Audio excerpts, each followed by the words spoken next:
Hey, what's up everyone? Airball here, and today we have another episode of our tournament-winning deck list series on the Degen Gaming channel. This is the list, the Esper Planeswalkers list, that won the recent Degen Open. It was piloted by Alex Rodriguez. That's right, he's done with the Yankees and he's moving on to bigger and better things.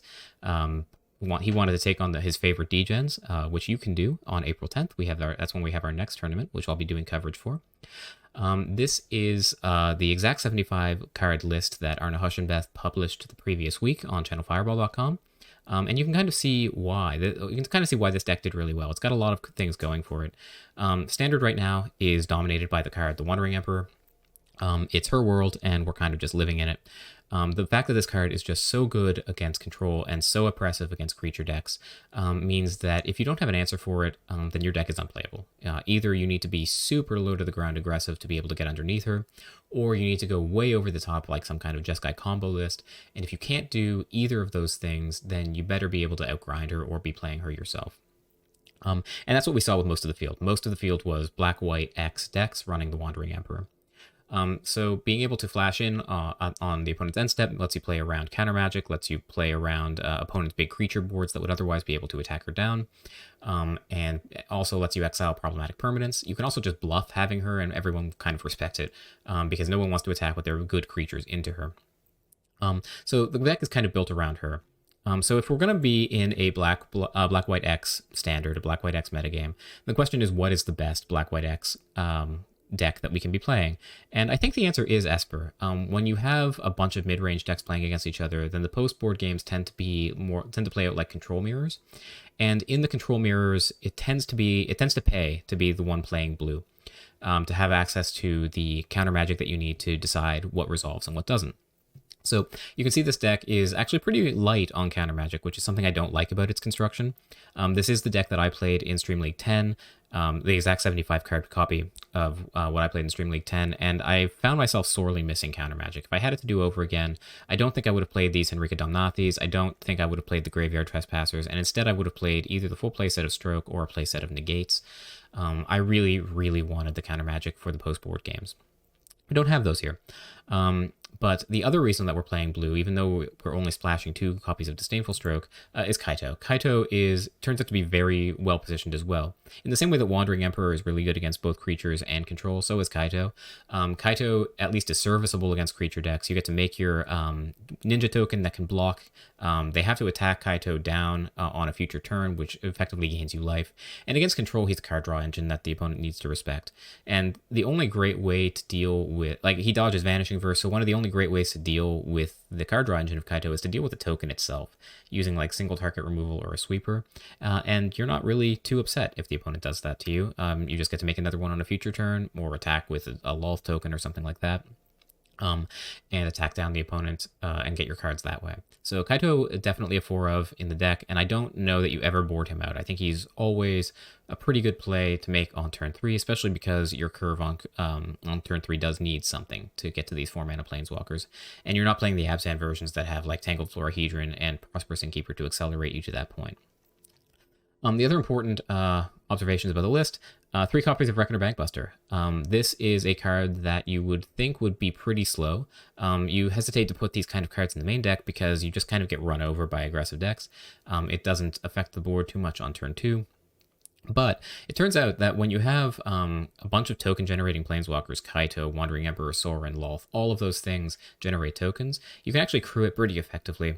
On turns 3 and 4, you can block with it, and it's just so good in the mid-range mirrors, which form the bulk of standard right now.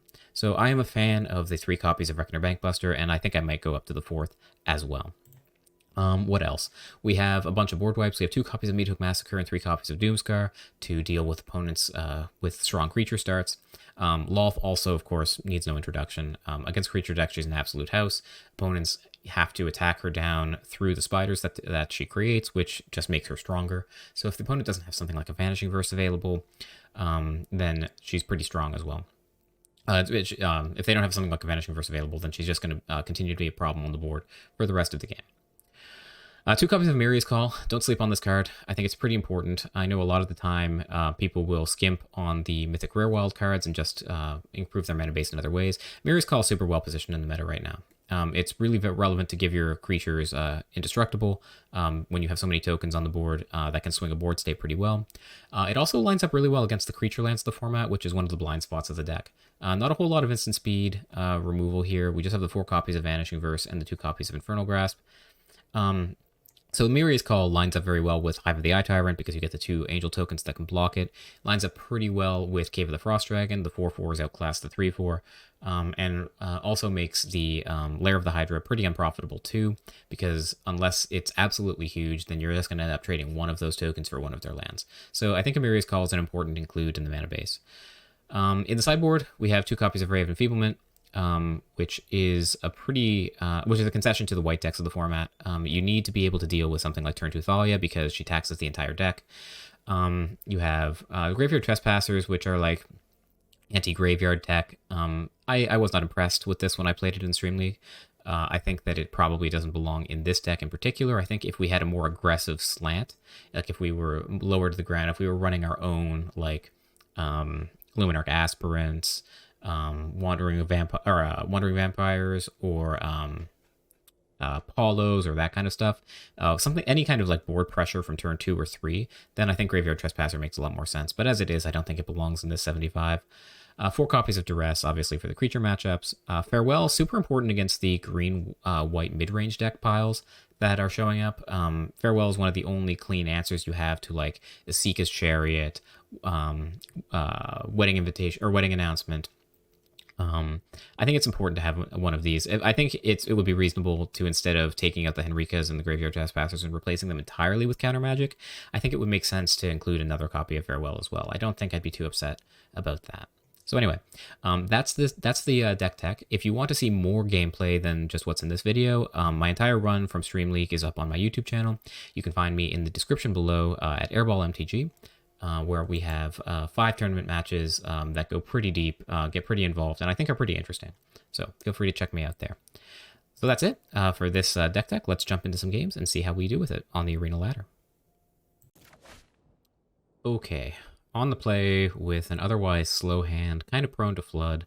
We're going to lean pretty heavily on Kaito here if we keep this hand. I think that's fine. If we were on the draw, I'd be a little more concerned about this. But I think I think on the play this is fine. I think getting Kaito down on turn 3 and being able to attack with the creature next turn is going to get us out of our problems. We're up against Cookie Monster Karn. It's really hard to take that seriously, I've got to say. But yeah. Alright, so Deathcap Glade. We're probably up against some sort of Sultai control. Probably focused on like Shigeki, that kind of thing.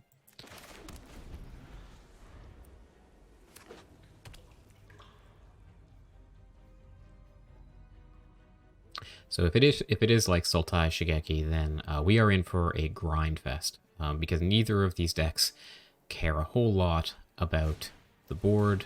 Witherbloom Command, so that graveyard interaction there suggests strongly that it is Shigeki-ish list. March is pretty good at breaking the Shigeki loops, so that's a pretty good pickup for us. You can't catch us. Ray of Enfeeblement in the main deck. Someone is tired of playing against mono black or mono white. We'll loot away probably one of these extra lands, I would say. Someone has something. March of Wretched Sorrow hitting Kaito. Sure. That's weird sequencing, because now he's alive. Now this is a juicy secret. Yeah. I feel like I kind of want lands more than I want the meat hooks. What's in their bin? Yeah, I'm not sure these meat hooks are actually going to be great. But with Lolth, maybe they're fine. They have meat hooks of their own. We have 6 lands already. Alright, I'll pitch a land, I guess. I don't love it. And we'll hold up March for a Shigeki if they play it. If they play like Sorin here, we have Soul Shatter as the answer. Just plain Bloodchief Thirst, that's fine. They're probably going to wish they kept that, given that we have the Lolth coming down next turn. It's possible they have more than one, I suppose. Here's Lolth. And this is the power of this Esper deck, right? Like, you just slam heavy hitter after heavy hitter after heavy hitter, and you force the opponent to deal with it. Invoke Despair is a good one. It answers Kaito cleanly, or it answers, well, fairly cleanly. So they get a card, they drain us for a bit. We get to keep a spider. Let's foretell Doomscar. In a tournament setting, I'm not sure I would do this. But here, it could represent something like Saw It Coming. It could represent Behold the Multiverse. When they don't know our deck list, the foretell mechanic is a lot more powerful. And we'll play the white land. I guess we were already representing the Wandering Emperor. But again, we have the March up here to deal with a Shigeki or something. Invoke Despair is like a real problem for this deck, though. That card lines up super well with us. And we don't have a whole lot of counter magic to deal with it. That's a pretty excellent draw, though. Let's just get in and see what happens. We do need to end this game because Invoke Despair will eventually put us too far behind. And I think I'm just drawing now.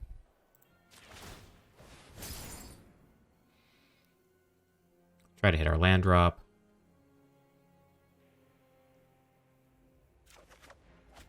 Okay, didn't hit. But Portable Hole is something that we could pitch to the March. Osage is a pretty good answer to the Bankbuster, honestly. But let's get the last basic out of our deck. That does put Soul Shatter up for us where it wasn't before. So if the opponent has a Planeswalker or something, then the Soul Shatter will be timely. They play Takenuma rather than using it to get something back from their graveyard. I guess they didn't have anything there. Yeah, I guess that's true. Find Lolth. We're going to attack first. I suspect another Invoke Despair, honestly. But I don't think we can assume that they have it. I think if they do have it, we need to force them to play it because we don't have enough pressure on the board to just sit back. Soul Transfer just exiles Lolth. That is okay. We don't love it, but it's okay. We are getting... Vanishing Verse seems like a pretty good draw as well, I guess. Eventually they're going to need to land something. Grave Enfeeblement, sure. Yeah, eventually they're going to need to land some sort of win condition, and Vanishing Verse will be pretty good at dealing with that. Unfortunately, we have drawn most of the reactive side of our deck. Okay, so Dig Up is going to tutor... What is it going to tutor? Probably Invoke Despair.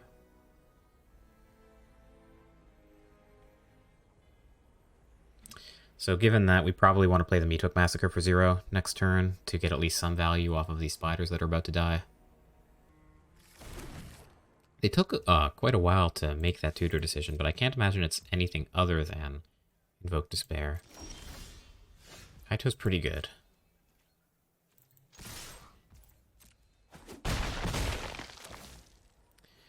He will phase out, conveniently, so he is immune to the Invoke Despair for now. If the powerful won't help, I'll do it myself. I guess I want a plus in case I can find Wandering Emperor. Lol. There's no secret I Okay. can't uncover. In that case, let's just play the Meathook for 0.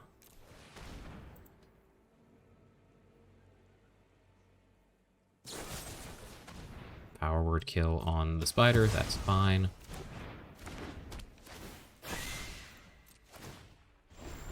Kaito phasing out is actually big game against Invoke Despair.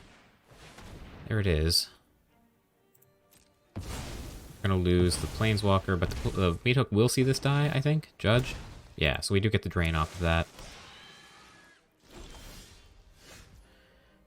Alright. I think we're going to minus Kaito. I think I just want to get more stuff on the board. If they have another Invoke Despair, then, you know, what are you going to do? All kinds of connections.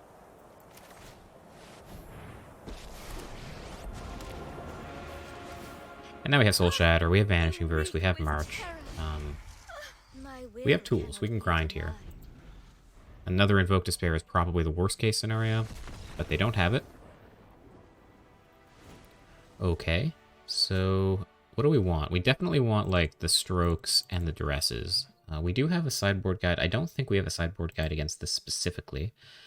And weirdly, like, we saw this Golgari list that with, like, graveyard interaction, but we didn't see any Shigeki. So I'm not really sure what the graveyard is used for. I suppose it's possible... It's possible that they just never drew Shigeki. That seems unlikely. They got halfway through their deck. But okay. Take out the portable holes in that case until we see proof that it's there. Yeah, Infernal Grasp, probably no good. I don't feel like I love the Doom Scars. Like, we literally saw no creatures. Yeah. I don't want to, like, have my pants down completely to creatures, but I think the Meat Hook will probably be good enough. So I'm fine getting rid of those. They clearly do something with their graveyard, so maybe I do want these Graveyard Trespassers. Bankbuster seems great. The Hand Hate seems great. Vanishing Verse didn't seem to hit a whole lot either. Maybe I just take out 2 Vanishing Verses and bring... No, maybe just leave this. Take 1 Vanishing Verse out. Go with something like this. Okay, let's try this. I don't know what the opponent's doing well enough to sideboard perfectly here, so let's just give this a try.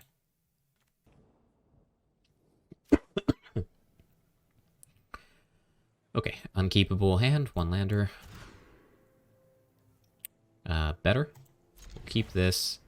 I definitely want the stroke, definitely want the duress. I don't really think I want to go down to 2 lands, so I think we put back 1 of the Wandering Emperors, which feels weird, but is probably right.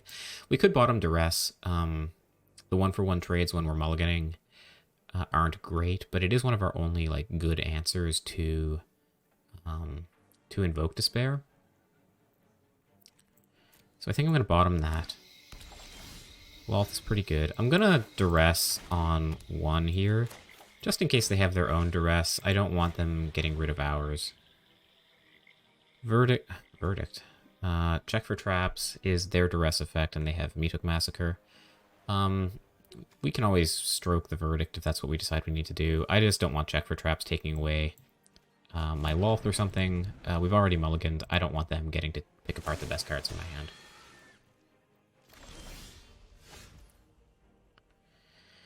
Yeah, this is kind of awkward. I think we're just supposed to play this tapped. I don't know what color I want this Clearwater Pathway on. Probably black. I also don't have the double white for the Wandering Emperor, which is inconvenient. Old Rutstein. What does that do? I completely forget. Enter the battlefield, or on your upkeep, mill a card. If you mill a land, make a treasure. If you mill a creature, make an insect. Otherwise, make a blood. Alrighty then. Well, we drew the second white source, so we will eventually be able to answer that Old Rutstein with the Wandering Emperor. It is weird to have the Shadow's Verdict with the Old Rutstein in play.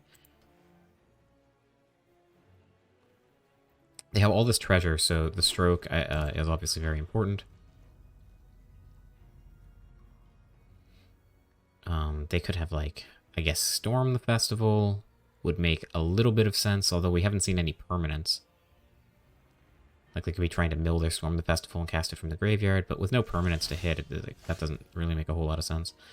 And they just say go with no attacks here, which is a little bizarre. But we'll take it. We don't want them... Like, we're behind here. We don't want them putting a bunch of pressure on us.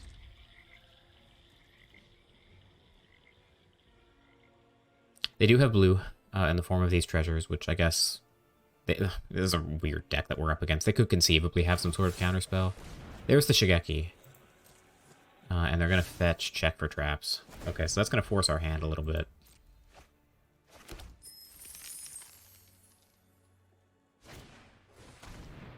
Okay, so...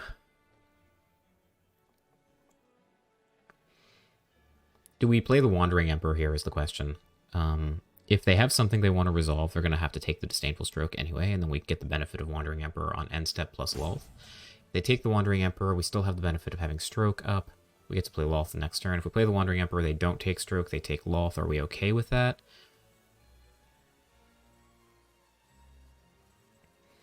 Truth be told, the Wandering Emperor doesn't seem too great here anyway. So if they take Wandering Emperor, I think I'm okay with that. Let's let this go. Because they have the Meat Hook and the Shadow's Verdict in hand, like the Wandering Emperor is probably just going to die.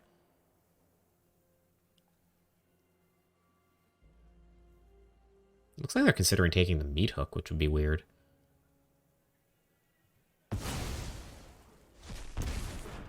Doesn't mean we don't get to do anything with our turn here.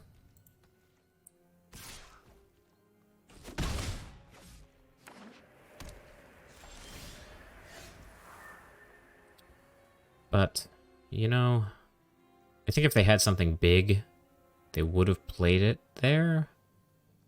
I mean, there's one card in hand, right? Are we seriously considering doing anything other than playing Loth here, even though they play the Shadow's Verdict?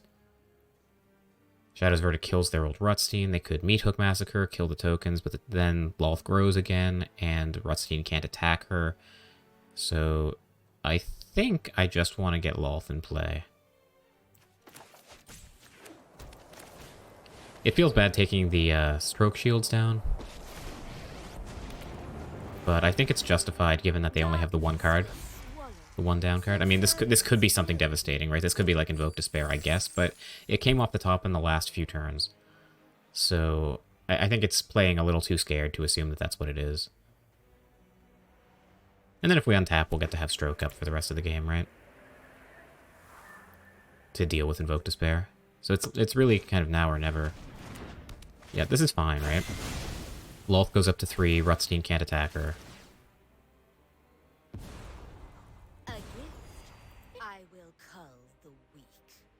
Or I suppose they could power up the Lair of the Hydra with all of their treasure. Sure. This feels fine as well. The light is insufferable. Yeah, I think we're just saying go here. Rutstein is not super scary. Should probably put stops here to, like, represent some interaction for the lair if they attack with it.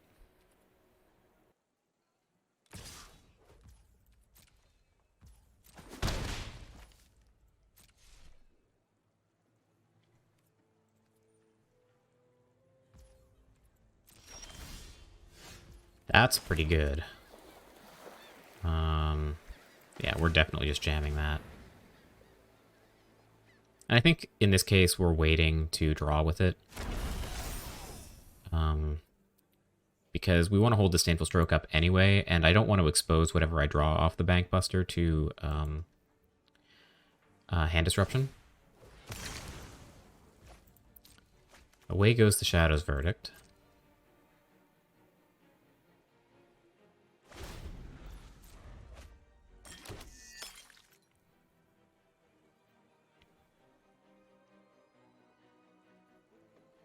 Yeah, maybe it was a mistake several turns ago to play the Loth into the attacking Lair of the Hydra.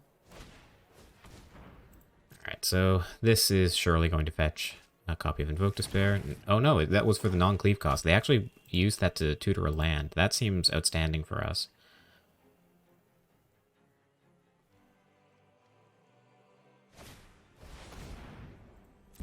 Okay, they had another, sure. So this one has got to be Invoke Despair, right? We have the Disdainful Stroke to deal with the first one, but they will eventually draw another.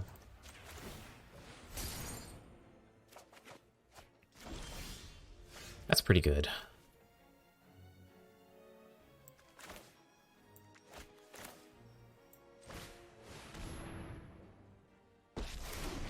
Do I want to make a token? It will block the lair, it will keep Sorin alive. Yeah, sure.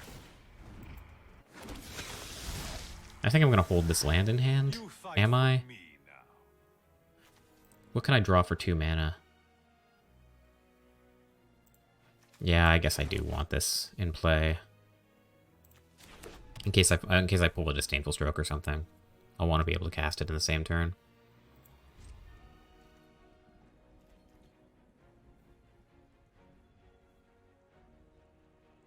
Like, if they have Duress plus Invoke Despair, Duress takes the stroke, and we have a pull at the off the Bankbuster to find the second stroke to counter it.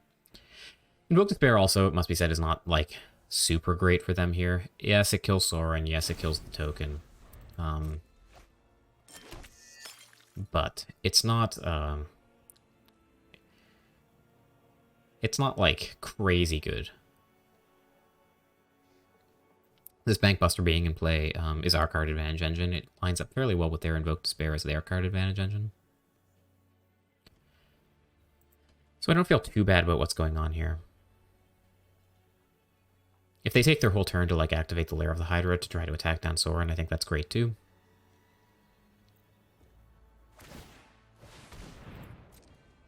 They do it for 3, which is enough to attack through the 2/2. Sure.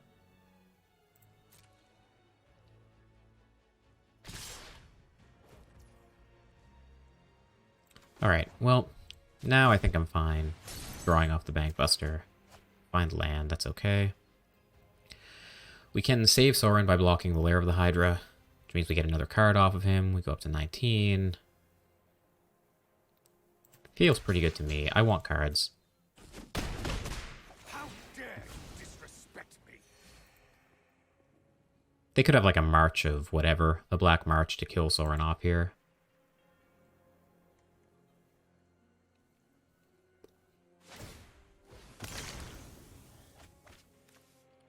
This is a weird deck.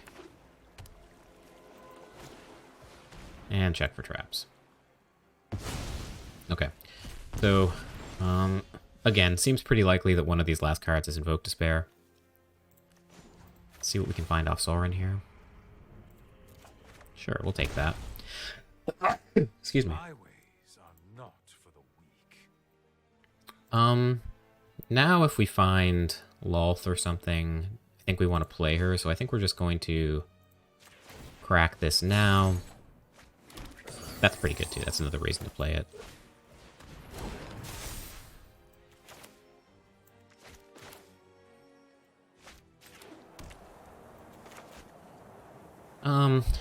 Is it finally time to kill this old Rustine? No, I don't think so. We definitely want to hold this march up for this lair, right? Right. We'll just say go. There's a reason this card sees no standard play. Like, you can't control the effects super well. And none of the individual effects are that great anyway. Like, they're all just really marginal. 3 mana for a 1/4 that, like, essentially gets you, like, the tiniest possible advantage every turn is probably not great. Okay, so they Mind Rot us. I think we hold our ground here. I don't want to draw off the Bankbuster and expose a counterspell to another hand disruption spell, so we'll just discard these two, keep the March available to deal with their creature land should they want to animate it, and retain the option to draw off the Bankbuster if they cast something big to try to hit our counterspell.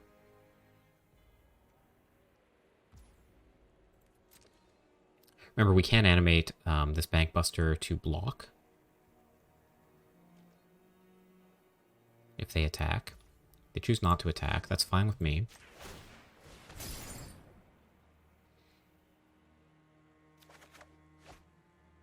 Takenuma is interesting. Do we have... We do have a Lolth in the bin. Let's freaking do it. Yeah, this is fine with me.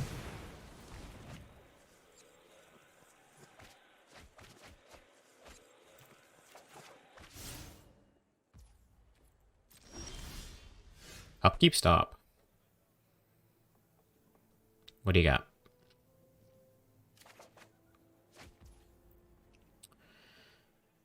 Yeah. Duress, yeah.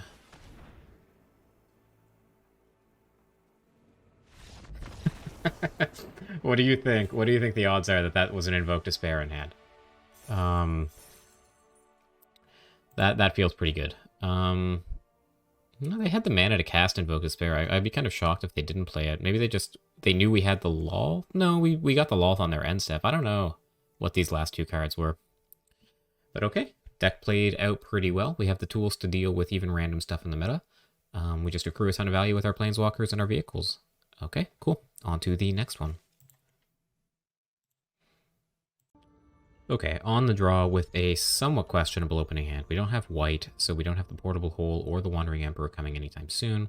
We do have Kaito and Sorin. It really does feel weird to mulligan this hand. I think I'm going to keep it, just in the name of science. If we're up against mono white, then we'll probably get torn apart here. Tangled Veil suggests that we're up against Selesnya mid-range. How do we stack up against Selesnya? That's a tough call. Probably pretty well, I would think. We have Doomskars, we have Wandering Emperor, we have Meathook Massacre. Feel pretty okay. As long as we can, actually draw that stuff. But we could be up against, turn 3 Asika's Chariot here on the play, which would be pretty tough for us to interact with our current hand. Skyclave Apparition on the Bankbuster is an interesting one.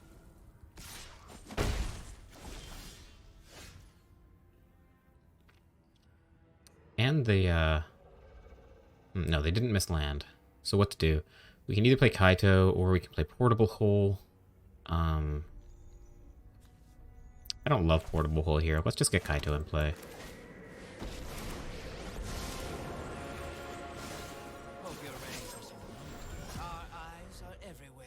Wandering Emperor will be able to deal with an attacking Asika's Chariot next turn. Like, obviously, we won't be thrilled with the situation, but it'll at least be doable. Kaito can dig us to our board wipes to deal with their board. Luminarch Aspirant, pumping, Skyclave, getting busy. We'll take 3. So that's a reasonably good target for our Portable Hole as well. Foretell, so that's probably, knowing these lists, that's probably Starnheim Unleashed.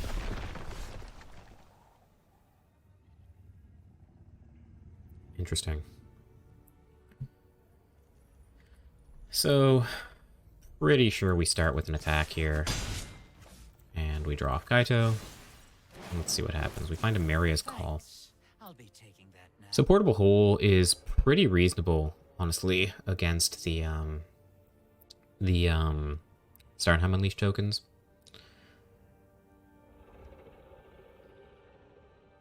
If I flash in the Wandering Emperor here and minus on the Skyclave Apparition, the Wandering Emperor will die, which is inconvenient. Maybe next turn we're supposed to...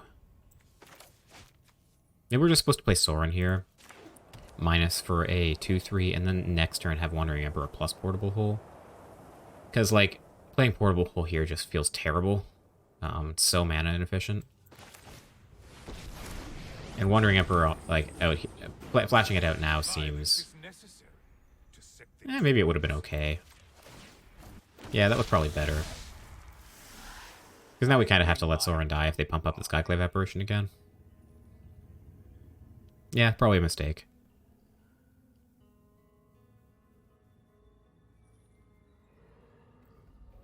But Sorin not great in the matchup. Casting him does buy time. They have to make a choice about what they want to kill. They're not going face anymore.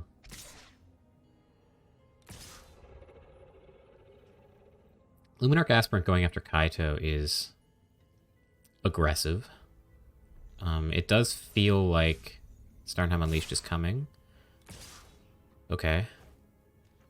Yeah, I mean, it's fine if Kaito dies here. If they have, like, a Ganjo here, then whatever. I'd rather make sure that we keep a Planeswalker alive with our block anyway. Wandering Emperor of their own. Sure.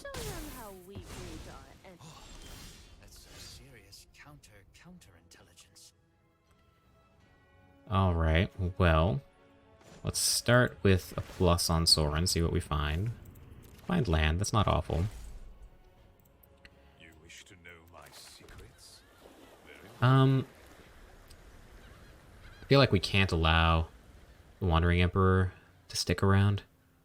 So it probably does just have to be Vanishing Verse on that.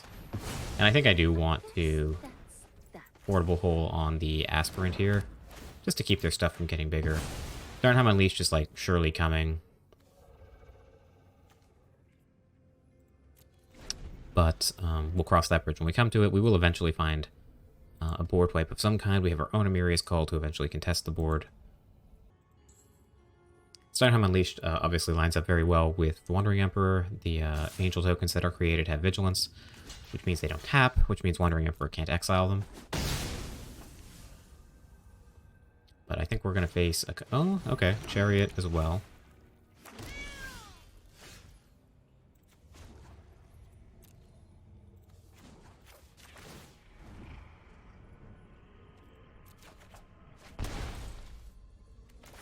Dire times call for dire tactics. Sure. Well, now I think I'm down to flash in the Wandering Emperor and cast the Infernal Grasp. If they crew the Chariot. Minusing the Wandering Emperor on the Skyclave Apparition gets us the 2/2 from the Bankbuster anyway. And we're going to get a crack at killing this Chariot as well.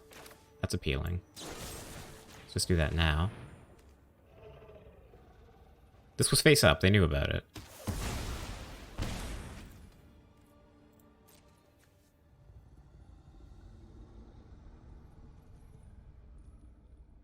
So if we flash in the Wandering Emperor here, then next turn we'll have the 7 mana that we need to cast the Amaria's Call as well, which will line up with their Starnheim tokens. Yeah, there is no universe here where I'm not casting Wandering Emperor, minusing on the Apparition. Keep Sorin alive, gets me a token. The worst case here is that they play, like, I don't know, I guess Ren and 7 is probably the worst. Another Rasika's Chariot, the Amaria's Call lines up well with. Starnheim Unleashed, the Amaria's Call lines up well with. Yeah, this is fine.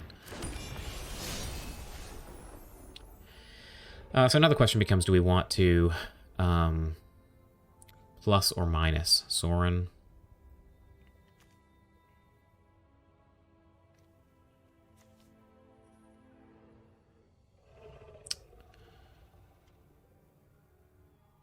That's a tough one. I think I want to minus Sorin. We have enough white, we do.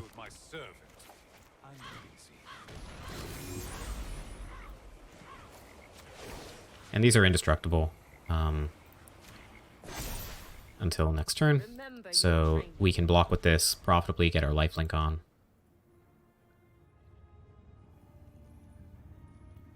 And our life total will be higher, and we'll be able to minus Sorin, or plus Sorin next turn to get more card advantage. Wedding Announcement is not bad. Eventually that will make their 4/4s bigger, but not yet. Let's see what they do. No attacks. Sure. Makes sense.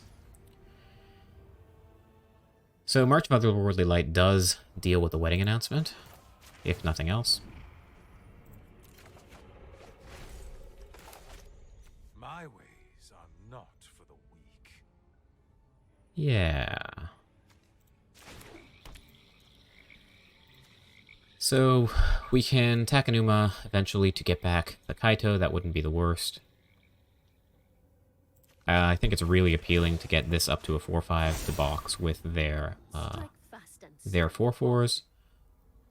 And I think March's job is going to be to remove this Wedding Announcement. We don't have to do that yet. If we do that, then it does mean we won't be able to cast the Wandering Emperor as well, right? This is 3, it'll take 4. No, we can do both. That's outstanding. Yeah, let's just say go. They need to deal with our Planeswalkers, right? Like, this is the reason that we're so advantaged, is because every turn the board stalls, our Planeswalkers continue to accrue value.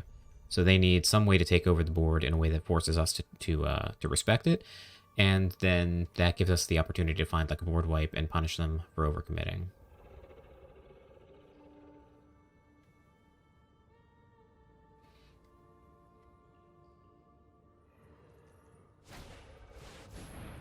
Yasharn is fine.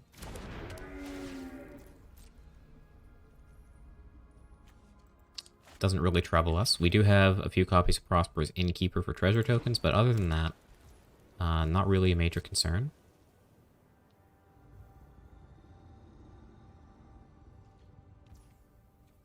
Okay. So let's get rid of this wedding announcement before it can get any bigger.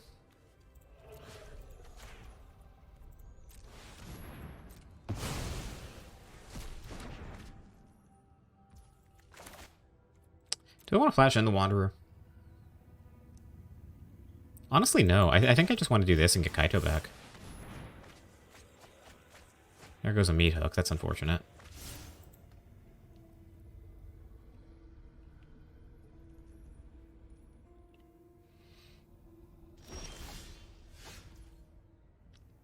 Okay, so now that we have Kaito, we are incentivized to attack with our 4/5.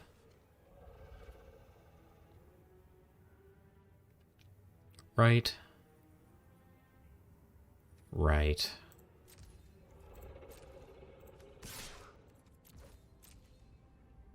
And if they want to double block, this is fine with me.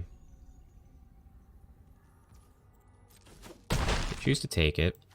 They know we have the Kaito, it's face up. So they know that we're doing that to draw a card. Ooh, Lolth is really, really good. So given that, let's just flood the board with some crap. Make it really difficult for them to punch through. You deal with this annoyance. And then it's kind of a heads we win, tails they lose kind of thing, where if the board gets dealt with, then Lolth grows, and if the board doesn't get dealt with, then our Planeswalkers continue getting value every turn. Yeah, that's a pretty tough spot for them to punch through. So, we do have the benefit of a sideboard guide here. Again, this is our Nehoshimbeth's exact 75. So, what do? We have the Raise of Enfeeblement can come in, the board wipes come in. Farewell is important in this matchup in particular for dealing with the wedding announcements, the Asika's Chariots, that kind of stuff. Stroke hits almost everything important out of them. Check for traps, not at its best, especially on the draw. When the opponent is, like, if the opponent gets an aggressive start, then just hitting their hand is not super inspiring. We're supposed to take out a March of Otherworldly Light, apparently. And apparently we're also supposed to take out all 3 Racketer Bankbusters, which is weird. There's a lot of respect for their sideboard plan of getting more aggressive and hitting us. But who am I to disagree with the sideboard guide? Let's see what happens.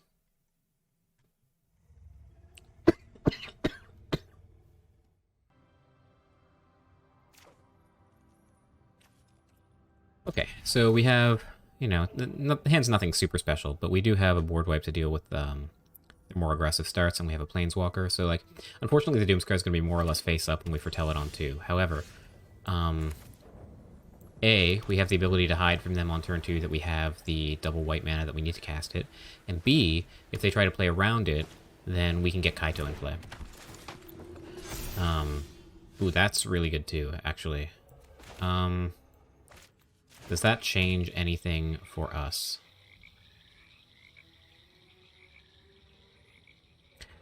So, we cast Ray of Enfeeblement this turn. They have some other creature in play. We'll have Kaito, we'll be able to minus. Attack the following turn, and then once they've committed more to the board, we'll have the Doomscar available. I like it. I want to play around something like Tamiyo's Safekeeping, which I think they run a copy or 2 of. Yeah, I think I'm down to just kill this 1-for-1 right here. It's not mana efficient. It's possibly the wrong play as far as card advantage is concerned. But it does like retain information. It keeps them from knowing that we have the Doomscar, and it clears the board a little bit for Kaito to be able to live. Okay, so Luminarch Aspirant coming down again. That's fine with us. This time we're just going to play Kaito.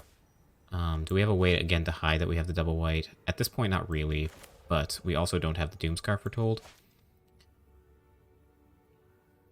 This is kind of interesting, actually.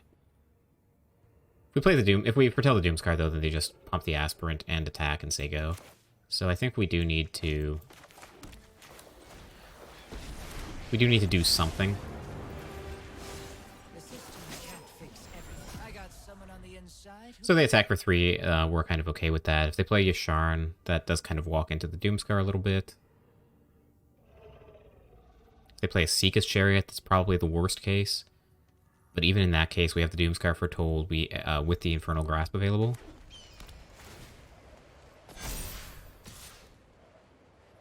Yeah, no blocks. They could have the Wandering Emperor, I suppose. In which case we have Soul Shatter, but instead they just go for a Seeka's Chariot. That's fine.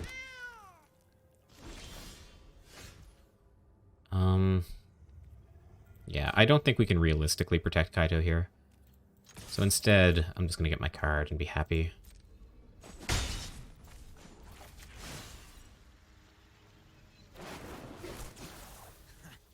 Takenuma is a good draw when we know Kaito's about to die.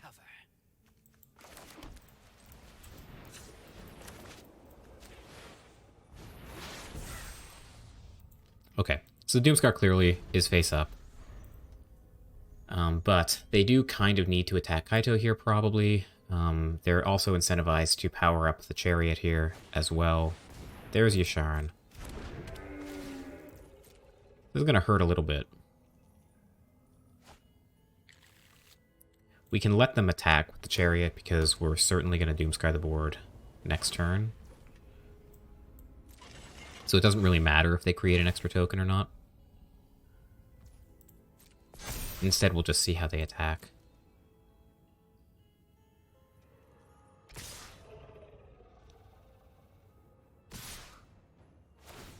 Okay. Sure, so that's fine. We're going to kill the Chariot in case they have another means to crew it next turn. And we're going to take 3. My head wasn't in it. Alright. We're going to get in, and we're going to hope that they've got nothing. It does suck that we have to take the Soul Shatter shields down for a turn, but I think we've milked this for everything that we can. Does feel like Wandering Emperor must be coming. Luminarch Aspirant, I guess, is okay. If this is all they've got, we're happy. But they keep up a conspicuous 4 mana. We do have the Vanishing Verse as well. So I think we're just going to pump the brakes and go slow.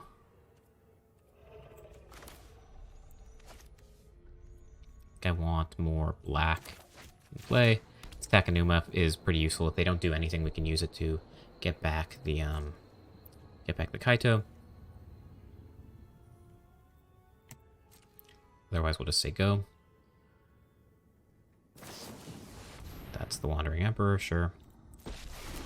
We're just going to Soul Shatter that. Now you've done it. Hat's coming off. Keep watch for intruders. And now... I think we do still play around like Tamio's safekeeping. I think it's important to do this while they're tapped out. If they have another Wandering Emperor, then they have another Wandering Emperor. What are you going to do? Like, you know, at some point we need them to stop drawing gas. That's not stopping drawing gas. That's pretty good, though.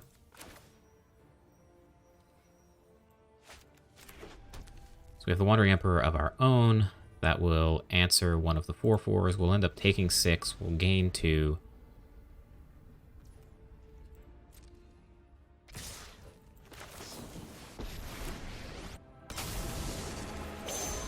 I've learned much during my So we're at 6. Let my judgment is final. It is a little scary. They do have exact lethal on board.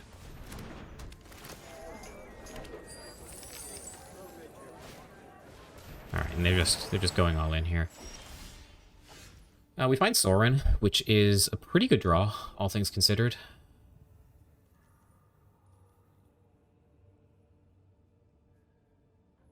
Gives us the lifelinker. The 4/4 will attack. Yeah. There's still no choice here. We have to do this. And now the question, I guess, becomes, do we I bring my own army. do we play the Takenuma as a land? I think the answer is still Remember your no. training. I guess if we draw Meat Hook, does it make a difference? Not really. We still have enough to Meat Hook this board. We're just going to hold on to this. In fact, with the... Yeah, we can't cycle this yet. But that's fine. And their attack step here will be interesting. We'll see what they send at. I should probably put some stops down to represent, like, a Ganjo or something.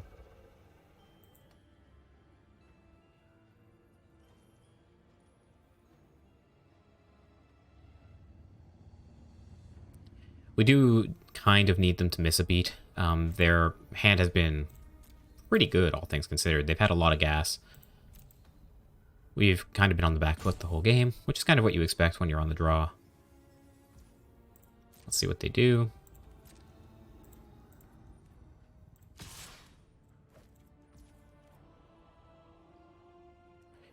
They have the Wandering Emperor to pump this. Kind of sad.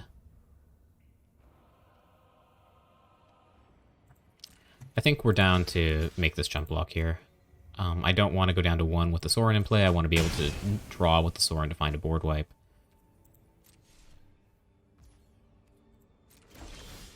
Stroke.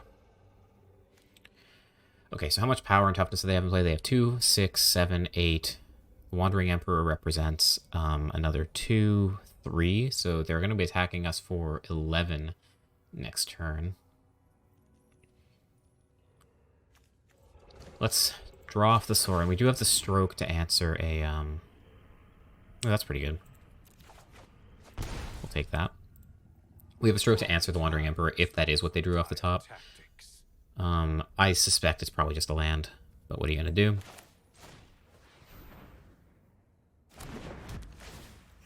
Hit the flyer. Guardian of Faith. That is an outstanding draw. And I don't know that we can win anymore.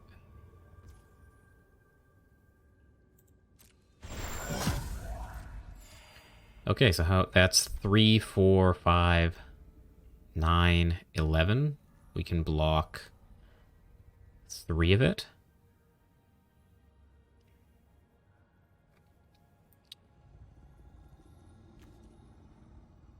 Yeah, I think we're dead. Yeah, that was outstanding. Also being 3 mana gets it around the Disdainful Stroke as well, which is kind of gross. I think if they go for it, we're dead.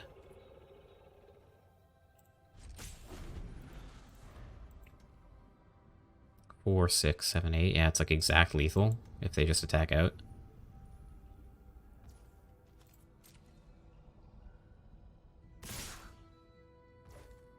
Yeah, it's exactly what they did. Jeez. Pretty good top deck. Honestly, I think we played most of that reasonably well. The opponent's draw was obviously great.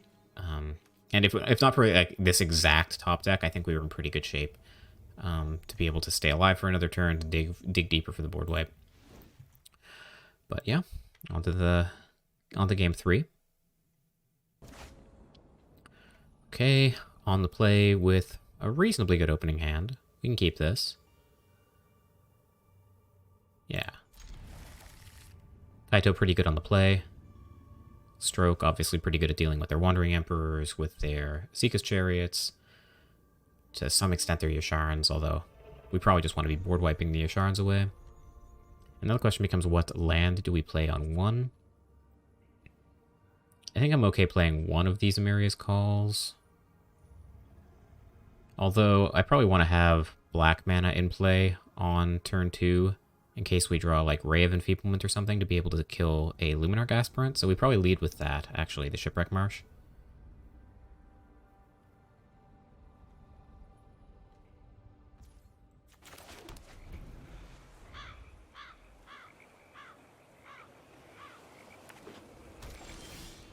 Right off the top.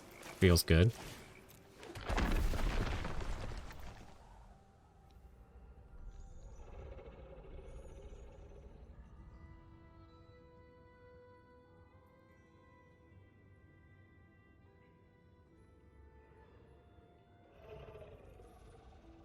So if they have the Luminarch Aspirant, obviously now we're in great shape. We get to cast the Ray of Enfeeblement and play Kaito onto an empty board. Okay, we still get to play Kaito onto an empty board. Oh, we don't actually get to play Kaito onto an empty board because we don't have the mana for it. That sucks. Quite a bit, actually. Alright, so I guess we play this tapped. Say go.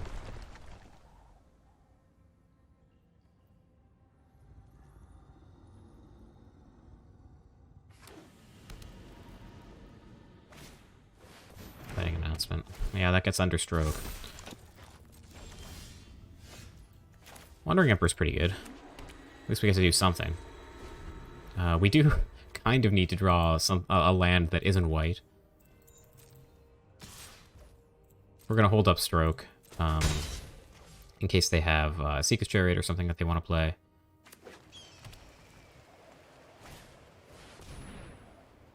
I don't care about Yasharn. Yasharn dies to Ray of Enfeeblement. Yeah, that's okay.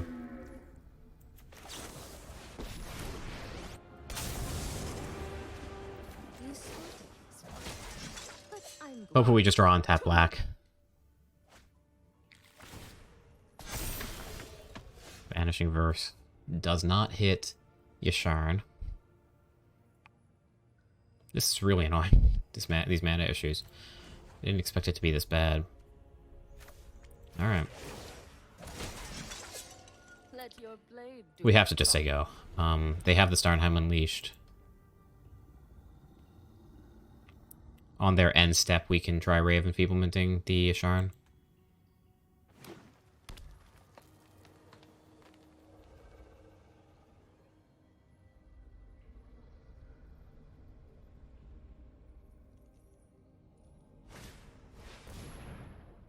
Okay, never mind. That's the one that's got to go. Ooh. Yeah, that's pretty good. I don't think we can let them draw cards here. Yeah. So we just have to do the mana efficient thing.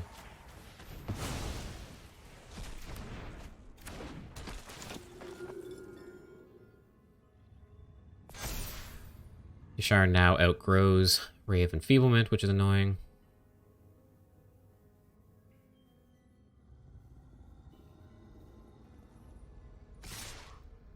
Okay, and they throw away both tokens to guarantee that the Wanderer dies. I think I'm okay with this. We can keep the Wanderer alive at the expense of one of these tokens. I don't love it. They're also going to draw a card off the Wedding Announcement, which will flip. We just can't draw. We just can't draw lands. Yeah, I guess we attack first.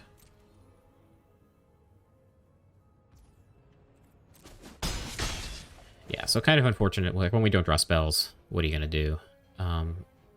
We cannot... We cannot allow... Starnheim to resolve, unfortunately, so we can't cast the Infernal Grasp until their end step. We're vulnerable to any number of things at this point. Let's see if they attack with the Luminarch Aspirant. If they do, it's scary. I think we still have to double block. They could have like a Ganjo here. They could have Wandering Emperor. Okay, well, Wandering Emperor is one that we're going to stroke.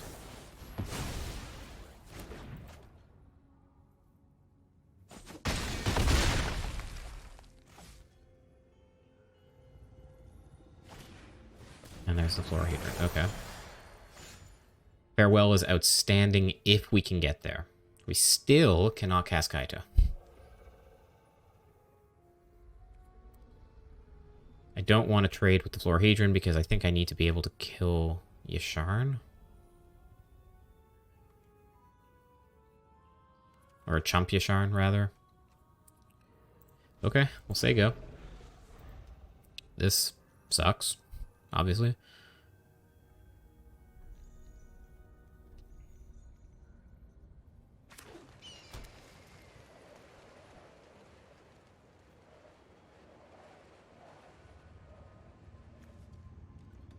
Hopefully they just activate the cave.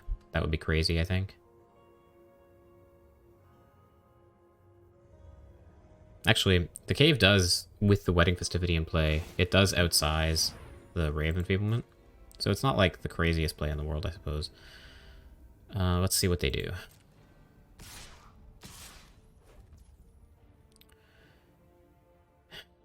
Yeah, okay, so any path to victory probably goes through casting Farewell. And if our life total gets too low, then the Cave of the Frost Dragon is going to be a pretty good follow-up for them. Don't have, like, Tamiyo's Safekeeping or something, please. Thank you. I think... Okay, so what happens if we draw the land to cast Kaito, then this will feel pretty bad. Because we'll be able to chump Yasharon the following turn, attack with the 2/2 to be able to draw off Kaito.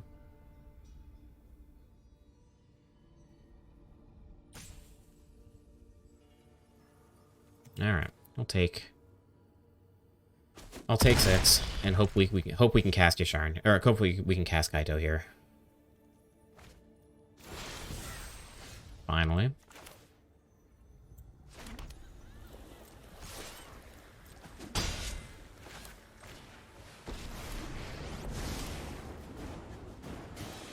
Now, do we plus Kaito or minus him? I think the answer is we minus him. Because I need the blockers. Kaito will be able to plus next turn to loot away to try to find the land for Farewell. And I'm hoping they just commit here with, like, one of these Starnheim Unleasheds.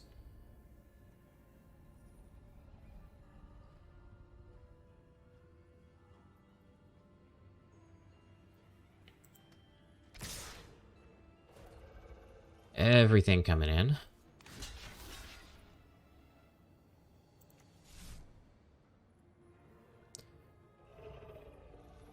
So what's best? We can block everything, keep our life total at a healthy 5. It seems almost certain that their play this turn is going to be to play Starnheim Unleashed. So we need to cast Farewell next turn.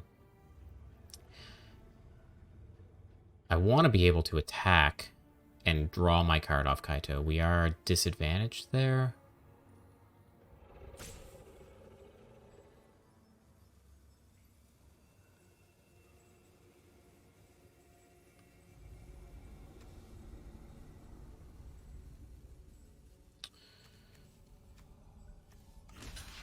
Okay, I think this is what I like. I think I'm okay going to 3. If we don't cast Farewell next turn, then we're dead anyway. And this way we get to draw a card, instead of having to loot with Kaito.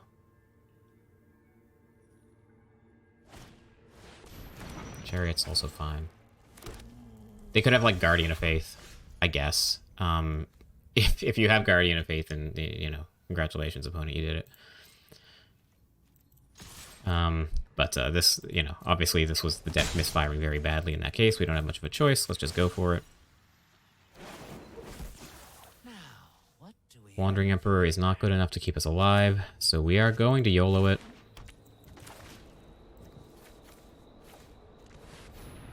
And if you have Guardian of Faith, then you win.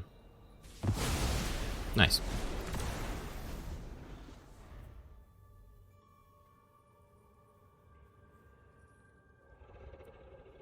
So obviously we're not out of the woods. We do need to deal with the Starnheim Unleashed here. Ray of Enfeeblement deals with one of those. Wandering Emperor deals with another. We go up to 5. Go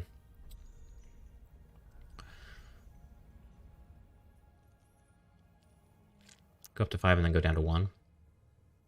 But I guess we're still kicking.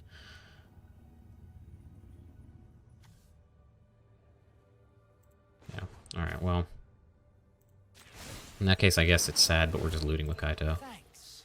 I'll be taking that now.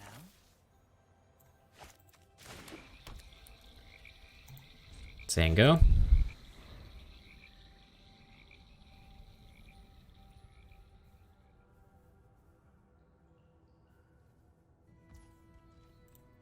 I guess they could have a Wandering Emperor of their own, which would have meant that we should have cast the Ray of Enfeeblement on our turn.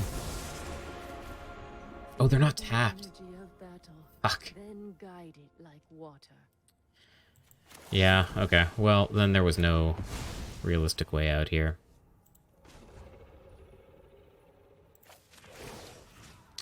Yeah. Alright, well that sucks. But, you know, we came fairly close, all things considered. The deck, you know, just did not provide the mana colors that we needed. I think the keep was probably reasonable. But yeah, the green-white tokens deck, obviously very good. And it did win a bunch of tournaments this weekend, even with Esper Planeswalkers being well represented. So yeah, that's the deck. Definitely a ton of fun to play. Obviously, a lot of value. Wandering Emperor is a busted card. And I think if I had it to do over again, like I said in the deck tech, I think I want more counter magic. I think that Negate and Disdainful Stroke are just very well positioned right now, and it baffles me that there are only 2 copies of Disdainful Stroke in the 75. When they have things like Henrika Domnathi as well in the board, just taking up space. So that's going to be it for this one. If you want to see more Esper Planeswalkers content, you can head over to my YouTube channel, which is Airball MTG. I, again, ran this deck in Stream League 10 to a reasonable result. There were some pretty intense matches in there as well. So if you want more of this exact 75 card list, head over there. I'll put a link in the description below. Otherwise, that's it for this one, and I will see you guys next time. Later.